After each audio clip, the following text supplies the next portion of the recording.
Hello, everyone, and thank you for coming back to Deb Chanel's 48th World, where we report about everything whenever we feel like getting on the tube and doing it, pretty much. Okay. Oh, let me tell y'all sad news today. And I'm specifically talking to my soap opera people. Yes, I still have those. I ain't done it in a while, but I know they're still out there wanting me to talk about the soap operas, but I'm still trying to find time, guys. I'm still trying to find time.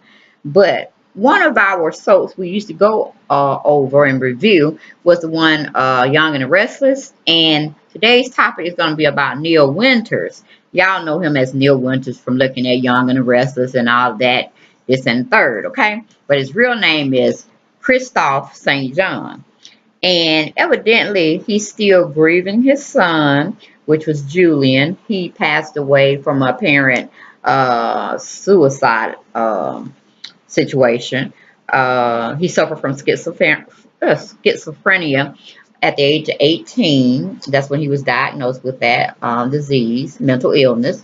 And he apparently killed himself in the facility that he was rehabbing at, trying to, work through his issues with his mental illness.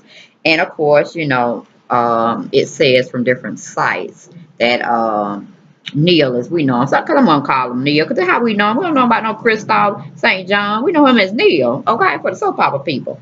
But if you want to get technical, yes, his name is Christophe St. John. Okay, but we know him as Neil, so I'm gonna go like that.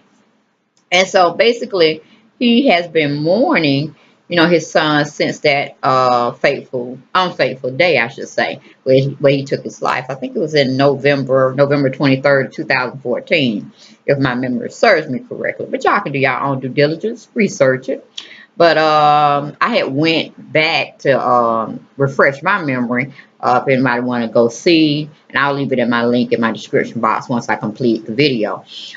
People.com/celebrity/Julian, and that little dash button on your keyboard, Saint John, whatever, and it'll clue you into a little article piece they wrote about his son's passing, or demise, as you will.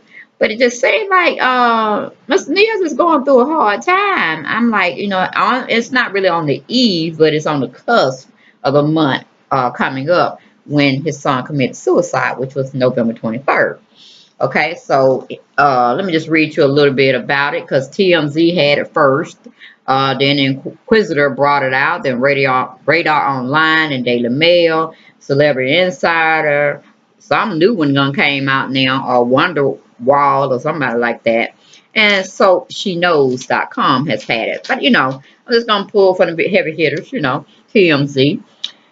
And it goes on to say from an article they wrote today at 12:50 a.m. Pacific Standard Time Zone. I'm in Eastern Standard Time Zone, and my daughter sent me the link, so I'm doing it now at 8:43 p.m. as we speaking. But it says that a rep for Maya St. John tells TMZ Maya Christophe is, I think it's his first ex-wife, but I'm not sure, because he's been married twice and divorced twice. So I don't know about him, staying in a marriage too long. But anyway, that's not here nor there. It says it's not the one who called the police or got the photos of him holding a gun to his head. Okay. I'm kind of confused about that one. Maya St. John tells TMZ Christophe's ex-wife is not the one who called the police or got the photos of him holding a gun. Okay, I don't know who got the photo, but we got the photos. Okay, y'all. It's kind of like I'm not understanding the wording of what I'm reading. You understand? It's like it's kind of missing something. But we're going to move on. We're going to forward ahead. It says Young and the Restless star Christophe St. John was hospitalized and placed under psychiatric evaluation after allegedly threatening to kill himself with a gun. Okay, law enforcement sources tell TMZ an ex of Christophe's called cops Thursday evening and told them Christophe had been sending her photos showing the soap star holding a gun to his head. Okay, what's wrong with Neil, y'all? What's wrong with Neil?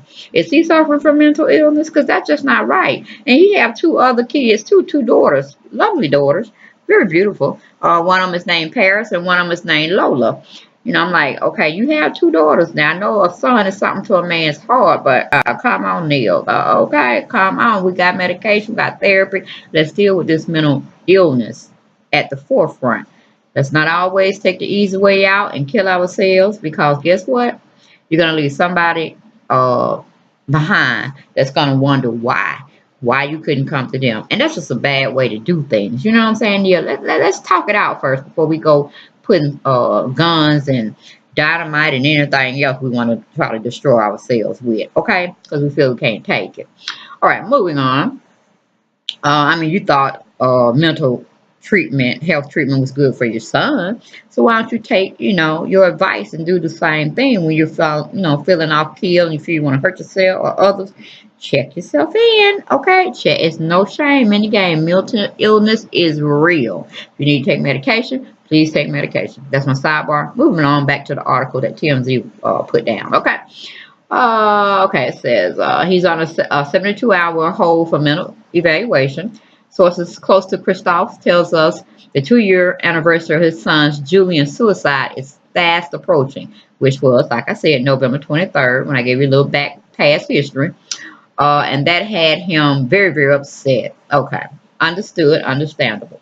Okay, Christoph, as we know him as Neil, X set up the El Sabor S Ponder, which is Knowledge is Power Foundation, to battle mental illness following Julian's death. Okay, so basically, we need to keep Neil, Christoph St. John in our prayers, and continually keep him in our prayers on a daily basis, as well as other loved ones that are facing or are in the battle with mental illness. It is very real.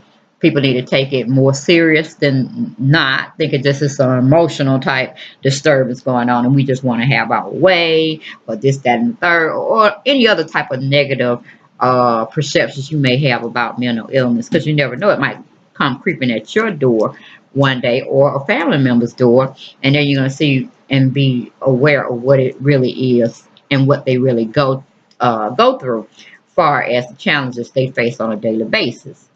So, therefore, that was my little spiel on giving you a little insider edition, no pun intended, but a little inside knowledge of people that follow me for as far as my, or have followed me as far as my soap opera reviews and stuff of that nature. Because I like Neil. Neil's a very good, cool person from what I know of him just watching the show. So I don't know him personally, never met the man in my life, but I'm sure he's very cordial and probably very nice in person if I had a chance to meet him. However, like I said, keep Neil in your prayers. Mental illness is a very sad and destructive type illness for the person that's going through it and dealing with it on a daily basis, as well as friends and family members that have to be around them, or want to be around them, I should say. So that's all I had to say. Want to give you a brief update. Keep them in your prayers. Keep Neil's family in your, Neil, we just don't say that because that's what we're used to hearing. Not his fake TV family, but his real family. And hopefully he can get his situation, whatever is going through him or going through his mind at this time, when he knows his son, that he's on the eve of his son's demise, and he's suffering with that pretty bad, as we can take it from what TMZ has told us and many other tabloid articles that are running on him at this point. Because, I'm sure they're not going to let him see that the world knows now about his mental illness, especially if he hadn't talked about it in the past. Okay, guys, take it easy. Have a blessed Sunday, and I'll talk to you soon about something. Okay, take care. Bye-bye.